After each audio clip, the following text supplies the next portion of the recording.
하나님 말씀 예레미야 2장 1절부터 보시겠습니다. 예레미야 2장 1절입니다.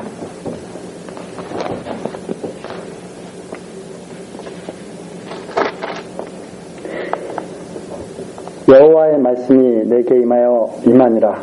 이르시되 가서 예루살렘 거민의 귀에 위쳐 말할지니라. 여호와께서 이같이 말씀하시기를 내 소년의 때의 우위와 내 결혼 때의 사랑 곧 씨 뿌리지 못하는 땅 광야에서 어떻게 나를 쫓았음을 내가 너를 위하여 기억하노라. 그때 이스라엘은 나 여호와의 성물 곧 나의 소산 중 처음 열매가 되었나니 그를 삼키는 자면 다 벌을 받아 재앙을 만났으리라. 여호와의 말이니라.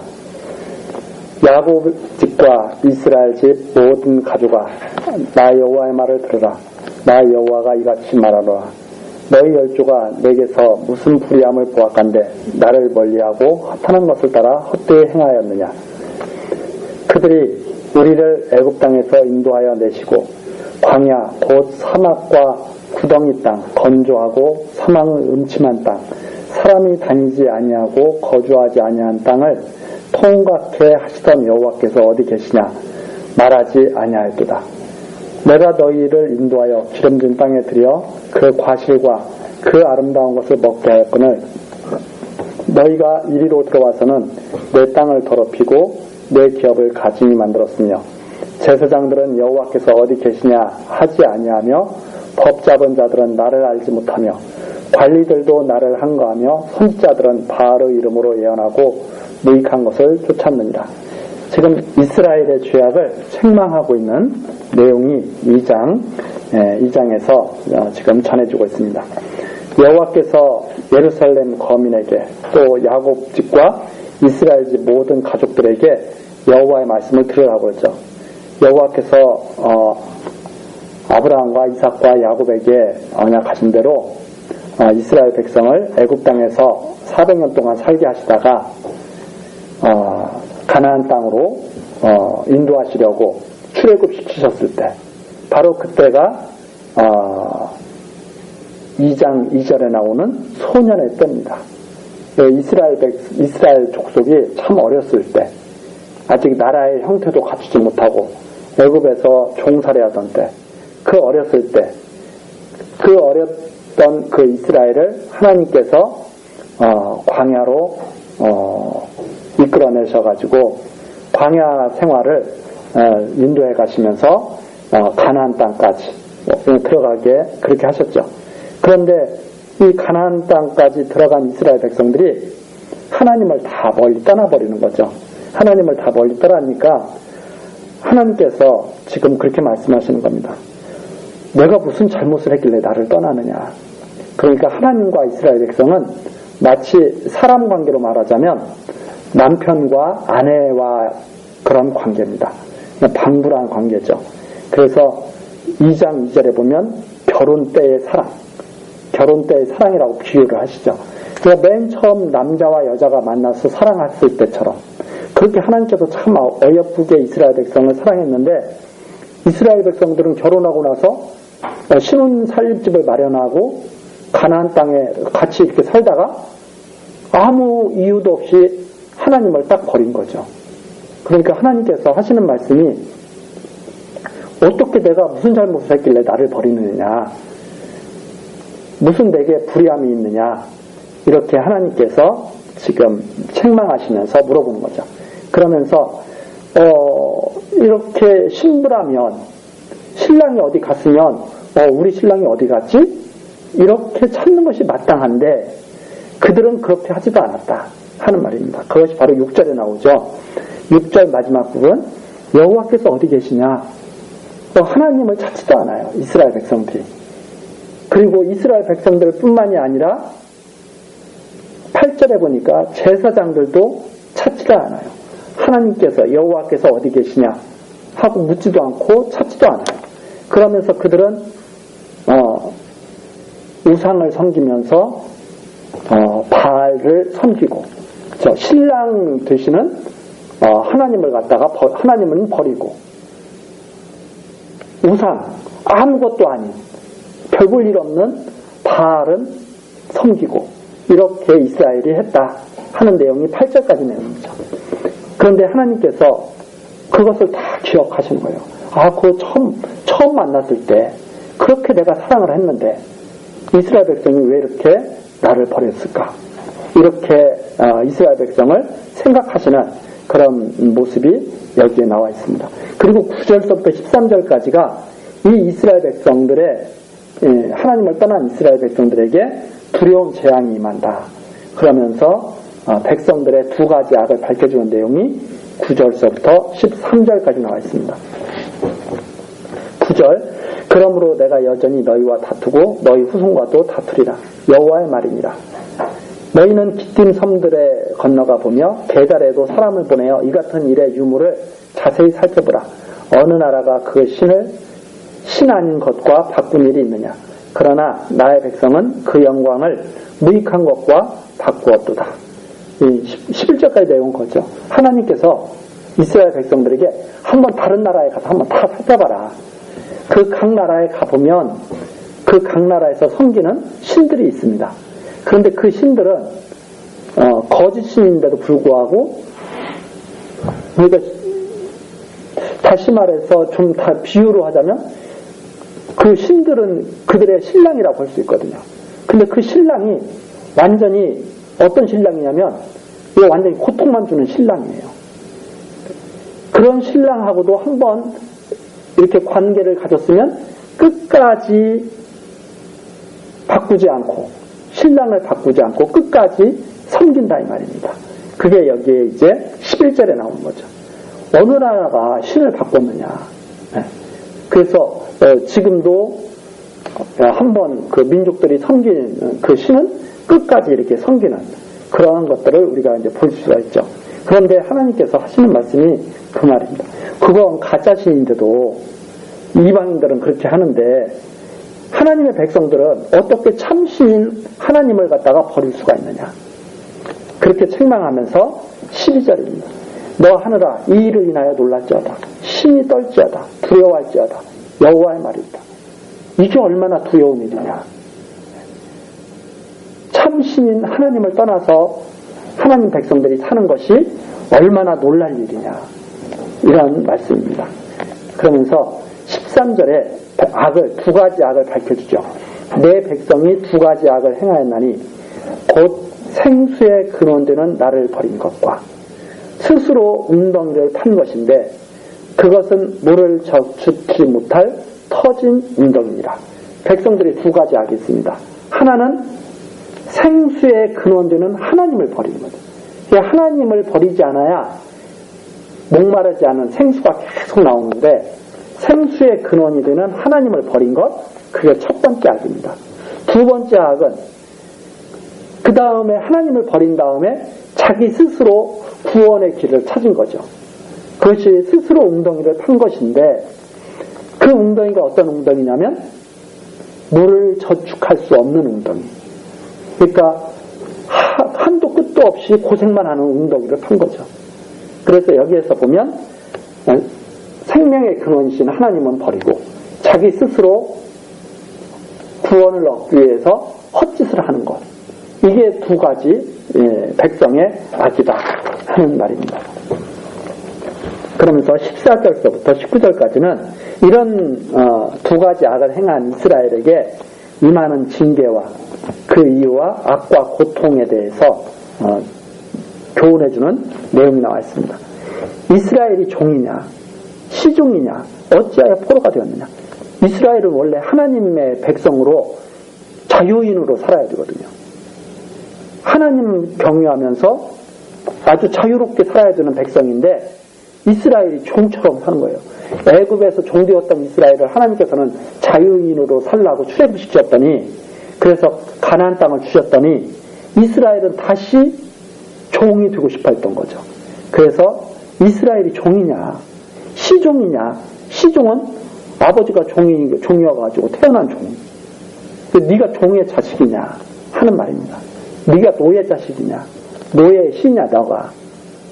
어찌하여 포로가 됐느냐? 어찌해서 우상의 포로가 되고 이방 민족의 포로가 되어가지고 그렇게 종살이하면서 사느냐? 바로 이제 그런 책망이시죠.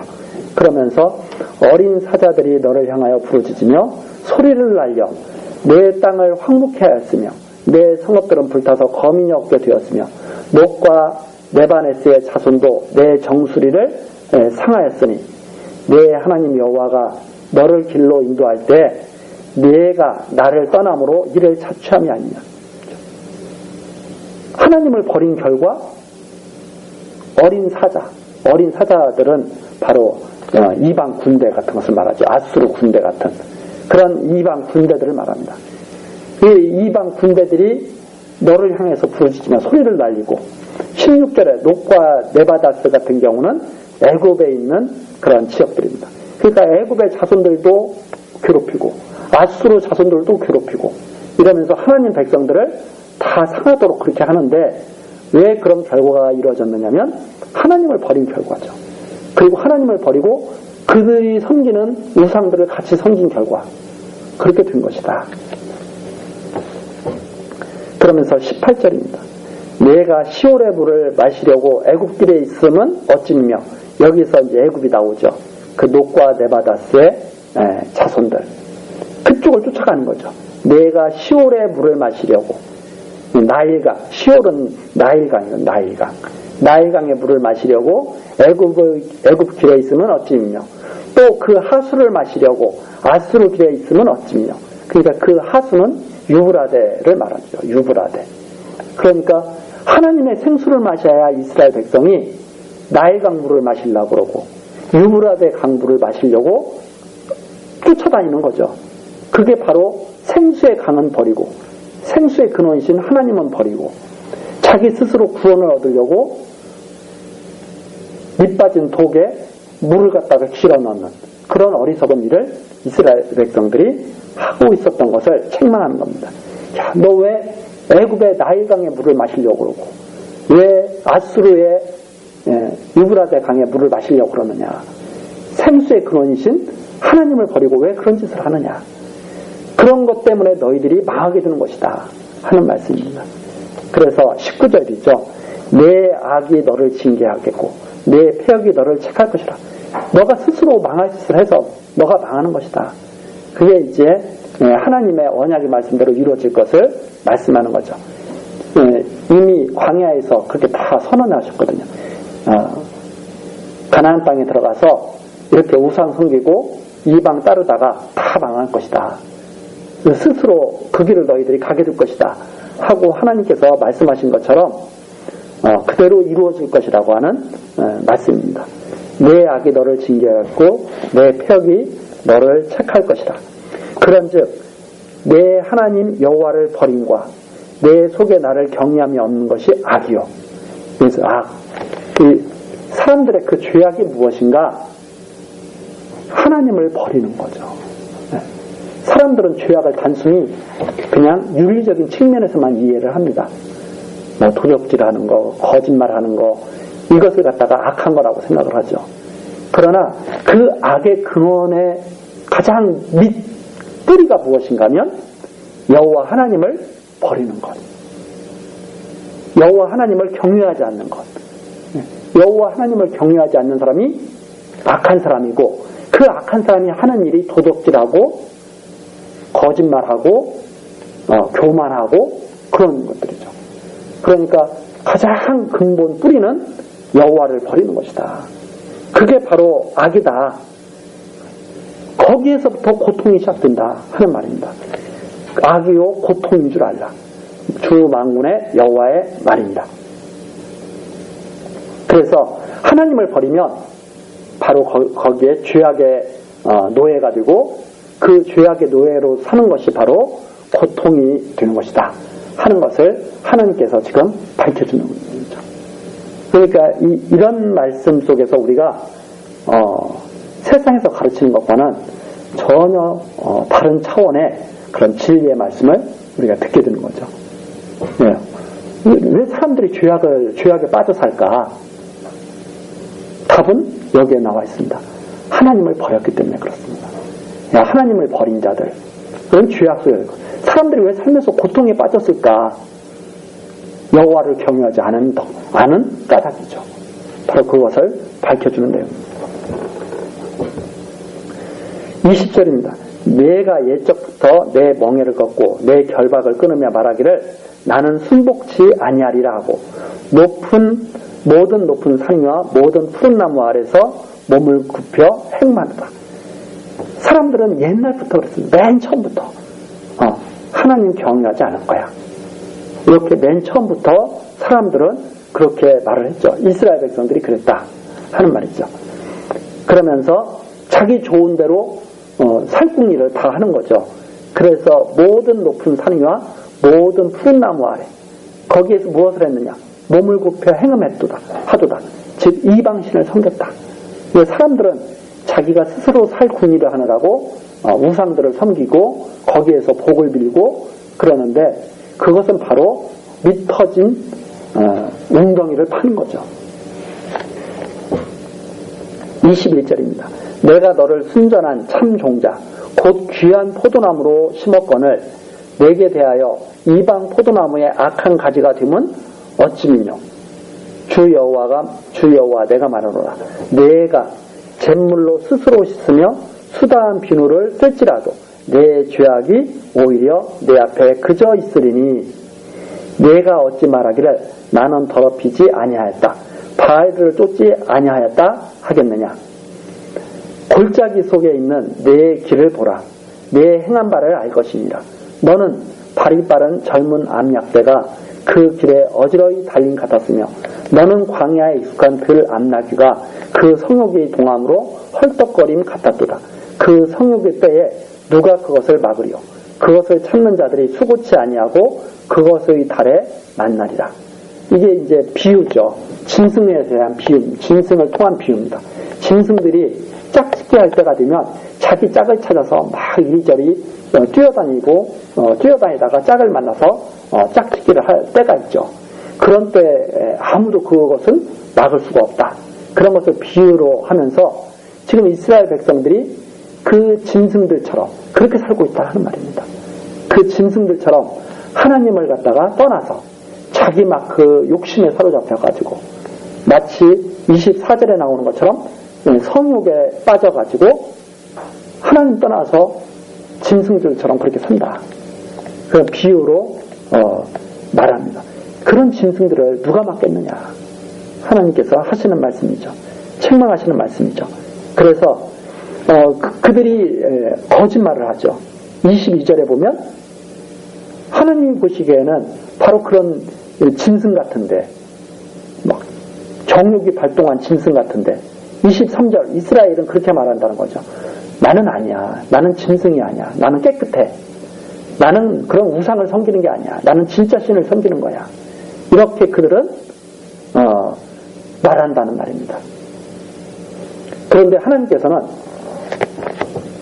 한번 돌이켜서 똑바로 봐라 이 말이죠. 너가 돌아온 길, 너가 다닌 길을 한번 똑바로 봐라. 짐승과 똑같지 않냐. 완전히 이리저리 미쳐서 뛰어다니는 짐승과 똑같지 않냐. 이렇게 이 비유를 하죠. 그러면서 25절 내가 또 말하기를 내 발이 제어하여 벗은 발이 되게 하며 목을 가라게 말라 하였으나 오직 너는 말하기를 아니라 이는 헛된 말이라. 내가 이방신을 사랑하였은즉 그를 따라가겠노라 하도다. 하나님께서는 너 그렇게 하다가 수치를 당해. 수치당하니까 나를 떠나지 마. 이렇게 하나님께서는 계속 말씀하셨는데 이스라엘 백성들은 그 하나님의 말씀을 들으면서 아니야. 하나님 그런 말씀 하지 마세요. 그건 헛된 말이에요. 무슨 하나님을 섬겨서 우리가 행복하게 살 수가 있습니까? 나는 다른 사람을 사랑해야 될 것 같습니다. 이방신을 사랑해야 될 것 같습니다. 그래서 따라간다 이 말입니다. 그래서 그것을 갖다가 사랑이라고 생각한다는 거죠. 그래서 비유를 하자면 그런 거죠. 이제 한 남자와 한 여자가 결혼을 했습니다. 한 남자와 여자가 결혼했는데 결혼해서 남자가 여자한테 아주 잘 해준 거예요. 아주 잘 해줬는데 이 여자가 길거리를 가다가 다른 남자를 딱 봤습니다. 근데 그 남자가 너무 마음에 든 거예요. 그랬더니 이 여자가 남자 보고 그렇게, 자기 남편 보고 그렇게 말합니다. 나 이제 당신 사랑하지 않아. 저쪽에 있는 저 남자하고 같이 가서 살 거야. 이렇게 하고 이제 떠나간다는 거죠. 그러면 그 여자를 진짜 사랑했던 그 남편이 그렇게 말한다는 거죠. 저 남자한테 가도 행복하지 않아. 내가 당신을 행복하게 해줄 테니까 나와 함께 같이 끝까지 잘 살자. 그랬더니 여자가 그렇게 말한다는 거죠. 아니야. 당신과 내가 이렇게 사는 것은 그건 사랑이 아니야. 다른 남자 쫓아가는 거에 그게 진짜 사랑이야. 이렇게 말한다는 거죠. 그런데 그런 드라마가 주변에 많이 있지 않습니까? 근데 우리는 그런 걸 딱 보면서 그렇게 말하죠. 야, 저게 진짜 사랑인가 봐. 이렇게 생각을 하면서 공감을 하게 되죠. 많이. 왜 보면 그 둘이 진짜 사랑하는 것 같거든요. 근데 사랑은 절대 다른 사람에게 상처 주는 게 아닙니다. 사랑은. 그렇죠?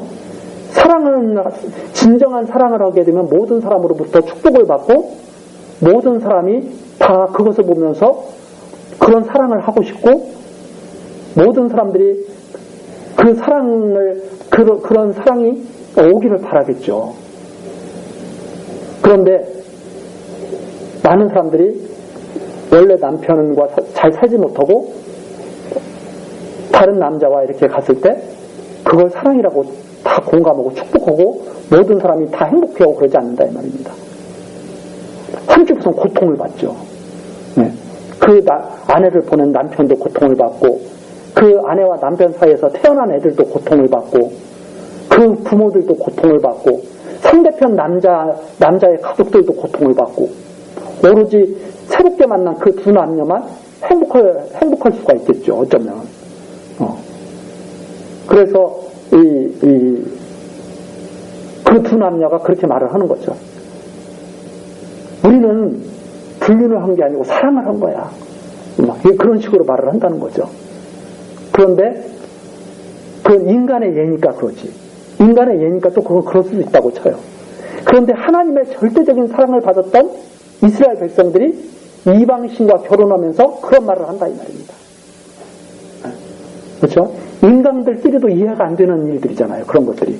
어떤 사람한테는 이해가 되겠지만 어떤 사람한테는 이해가 안 되는 일이다 이 말입니다.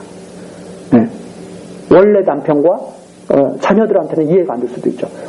원래 남편이 뭐 폭력적이거나 뭐 이렇게 여자를 갖다가 학대를 해서 했다면 또 공감이 갈지 모르나 원래 남편이 너무나 사랑스러운, 너무나 사랑해주고 그랬는데 그런 일이 생긴다면 그거 참 이해하기 어려울 수도 있잖아요. 사람들의 상대적인 관계에서도 그럴 수가 있는데 절대적인 하나님의 사랑을 받은 이스라엘 백성들이 거짓 우상, 거짓 신, 망할 신을 쫓아가면서 그런 말을 한다 이거죠. 그러면 하나님께서 야 그거 잘못된 거야. 그거 너희들 잘못된 길로 가는 거야. 그랬더니 이스라엘 백성들은 아니야. 그것이 참 사랑이야. 이러면서 간다는 거죠. 그게 얼마나 어리석은 일이냐 하는 것을 여기에 지금 밝혀주고 있는 거죠. 마치 그런 거와 똑같습니다. 좋은 남편 버리고 사기꾼 남편 쫓아갔다가 망하는 것. 그런 것과 방불한 거다는 거죠. 그러면서 하나님께서 2장 26절에서 얼마나 그게 나중에 수치를 당할 일인지 말해주죠.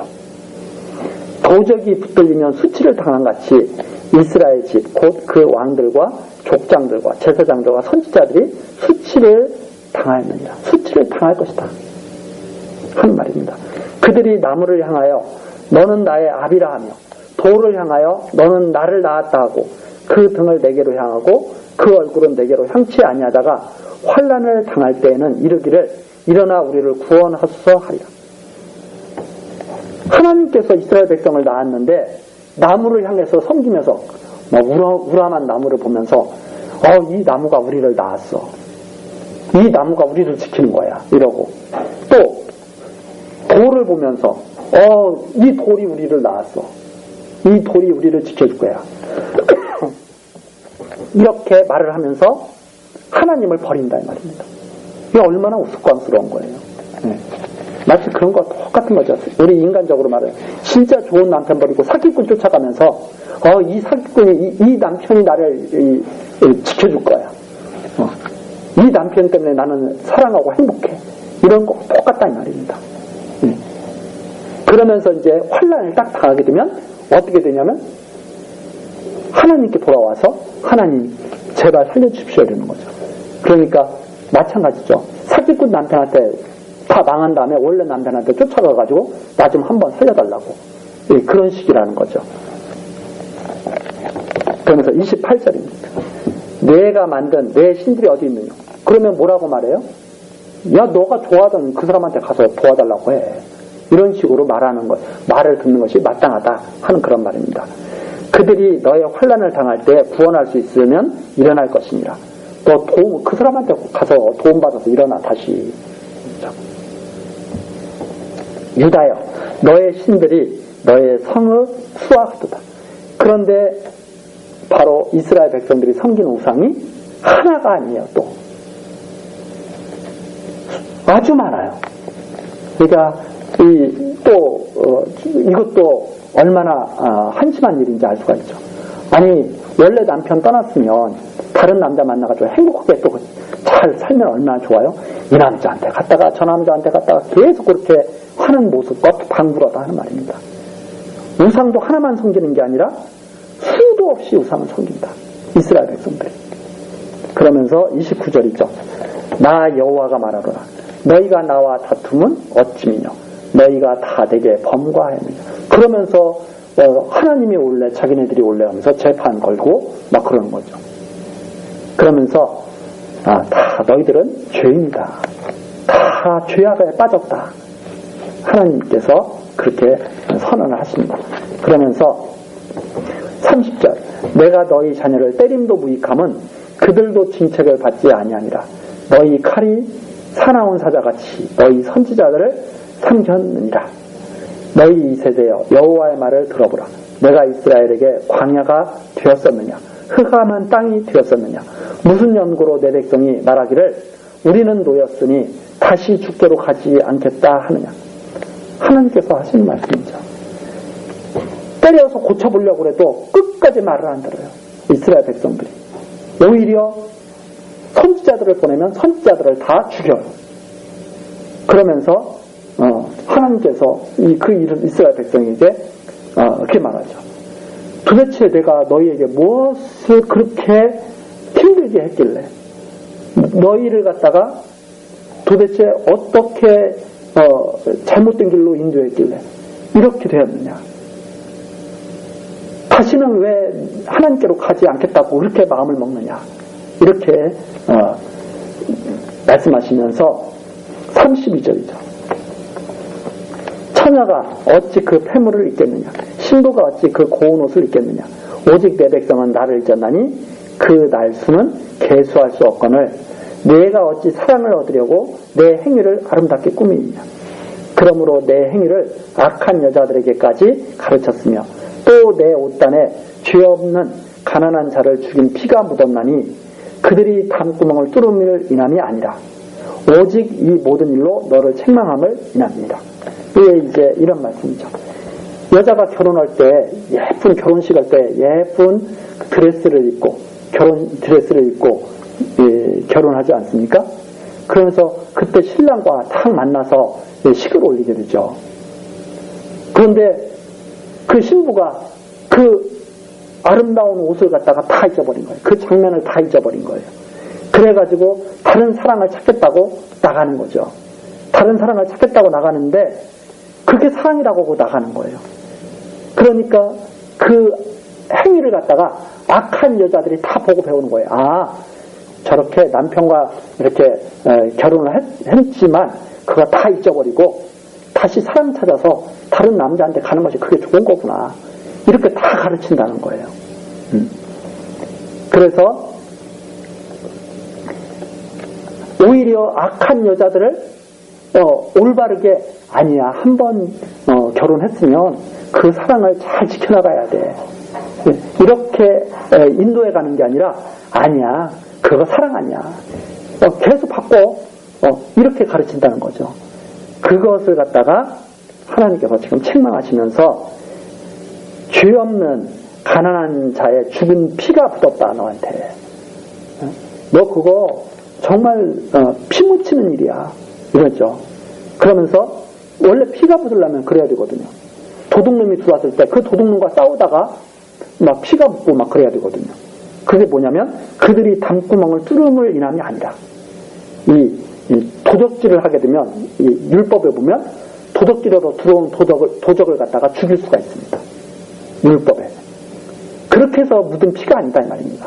정정당당하게 싸울 것을 싸워서 묻힌 피가 아니라 아주 그렇게 더러운 짓을 하면서 묻힌 피다. 그 피가. 이런 내용이죠. 그러면서 35절. 그러나 너는 말하기를 나는 무죄하니 그 진노가 참으로 내게서 떠났다 하거니와 보라 네 말이 나는 죄를 범하지 아니하였다 함을 인하여 내가 너를 심판하리라. 그런데 그렇게 나쁜 짓을 하면서 사람들은 다 그러는 거예요. 무슨 말 이스라엘 백성들은 다 하나님께 그런 말을 하는 거죠. 이건 죄가 아니에요. 이건 죄가 아니라 사랑이에요. 그렇게 말한다는 거죠. 나는 죄 없어요. 나 하나님이 나를 사랑한 거 그건 하나님이 사랑하신 거지. 나 그 맹세 이제 잊은 지 오래예요. 나 이제 더 이상 하나님 사랑하지 않아요. 나는 바알이 더 좋아요. 하면서 바알에게 가면서도 이건 죄가 아니라 사랑이에요. 이러면서 간다는 거죠. 그러니까 하나님께서 하시는 말씀이 야 결혼식 할 때 그 옷은 다 어디 갔는데 그때 맹세한 것은 다 어디 갔는데 그 맹세를 어긴 것이 죄 아니야? 이렇게 하나님이 물어보시는 거죠. 도장 찍은 다음에 계약서에 도장 찍은 다음에 그 계약서대로 하지 않고 사기친 거 그거 죄 아니야? 이렇게 물어본다는 거죠. 하나님께서. 근데 이스라엘 백성들은 뭐라고 말하냐면 도장 찍은 것은 그때 도장 찍은 거고 지금은 하기 싫다니까요. 나 그래서 안 해요. 그건 죄가 아니에요. 그렇게 말한다는 거죠. 그것이 이 35절입니다. 너는 말하기를 나는 무죄하니 그 진노가 참으로 내게서 떠났다거냐. 그러면 원래 계약서대로 하지 않으면 우리는 벌금을 내거나 지금 그러지 않습니까? 감옥에 가기도 하고. 왜? 거기에 대한 책임을 져야 되는 거 아니에요? 그래서 계약서에 도장 찍는 거 아니에요? 근데 이스라엘 백성들은 하나님과 계약서 쓰고 도장까지 다 찍었으면서 나 그 계약서대로 안 하는 게 왜 죄예요? 나는 하나님보다 다른 우상이 더 좋다니까요? 하고선 떠나가면서도 그건 죄가 아니라고 말한다 하는 말입니다. 그래서 그것 때문에라도 내가 너를 심판할 것이다 하는 말입니다.